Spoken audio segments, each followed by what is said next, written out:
Hey neighbor, welcome back to Beyond ARTV. My name is John, and it's time for a closer look in track review form at the new Bring Me the Horizon song Ludens that appears on the Death Stranding soundtrack, a new game for the PlayStation 4. Now, I own a PS4 myself, but I would be lying if I said I was an avid gamer. I'm not, unfortunately. From time to time, a game comes around that makes me stop using the PS4 embarrassingly as a Hulu and Netflix machine, and I actually break out the controller. And this seems like one of the games that would actually make me want to do that. It seems adventurous, cinematic, and even a bit weird based on the gameplay and also some of the trailers that I've been seeing. Now, this new Bring Me the Horizon song is obviously what we're here to talk about today, but I do find it interesting that they were able to tie in themes of this game and even apparently direct quotes from it without it sounding too much like a soundtrack song. I also think that Churches did a great job at doing that with their representation, a track on this soundtrack. And Bring Me the Horizon do have ties to Hideo Kojima dating back to, say, 2013. Shadow Moses, the title of that song, is apparently a callback to the Metal Gear Solid series,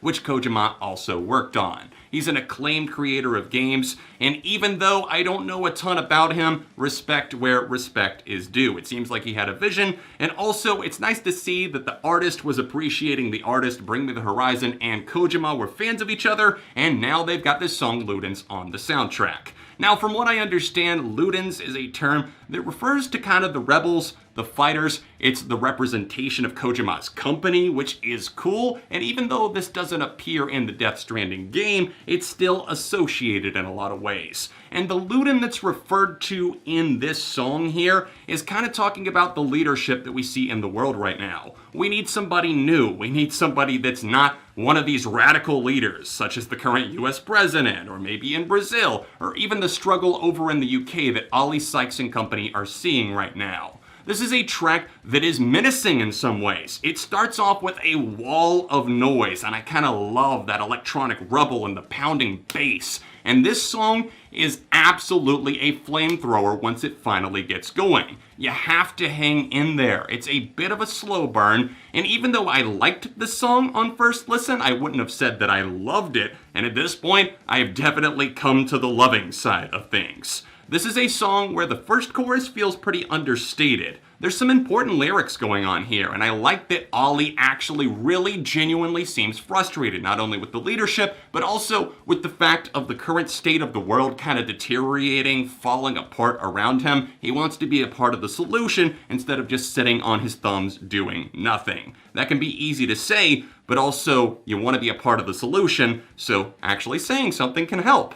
Ludens is a track where that first chorus does hit, and it's understated. It's catchy still, don't get me wrong. Do you know why the flowers never bloom, he cries out. But by the second chorus, that is lighting up so much more. The passion and the actual band light up. You can really hear the drums breaking through. The guitars are excellent on this track when they do cut in, and the bridge is what everyone is going to be raving about. Oh, give me a break. That scream, I obviously can't emulate it. I would embarrass the hell out of myself if I did. But that was such a cathartic release right there. My God, chills. This is something that takes you back to the Sempiternal era, but it also feels like a mix of that and Amo, if you will. The first half of the song versus the second half are kind of night and day, but the flow actually isn't broken. It all makes sense to me, and the bass, the drums, the guitars, even the electronics, the keys, the pianos in the background of that first chorus, and even the second one are definitely something that I'm becoming a diehard fan of. The way that they work everything together, it's clear that Bring Me the Horizon do have these ideas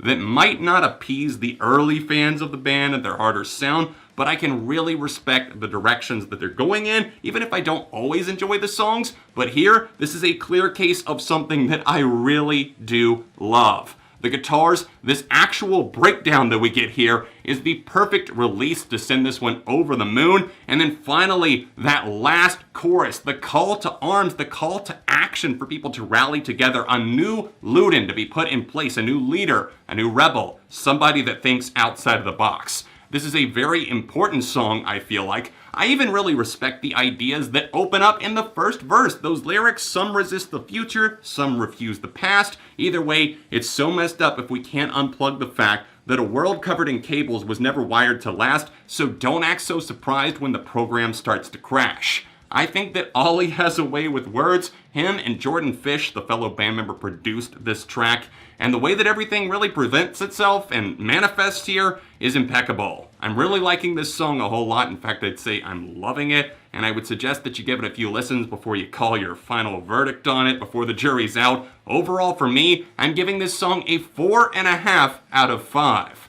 I'm definitely going to see this in contention with some of the best songs from Amo, a record that I do feel was underrated and overlooked by some of the fans that were just wanting something heavier. Again, not a fan of every song on that album. The flow is broken in many places, but give it another shot because some of the songs like Nihilist Blues with Grimes, and The Dark, and many more are actually really great.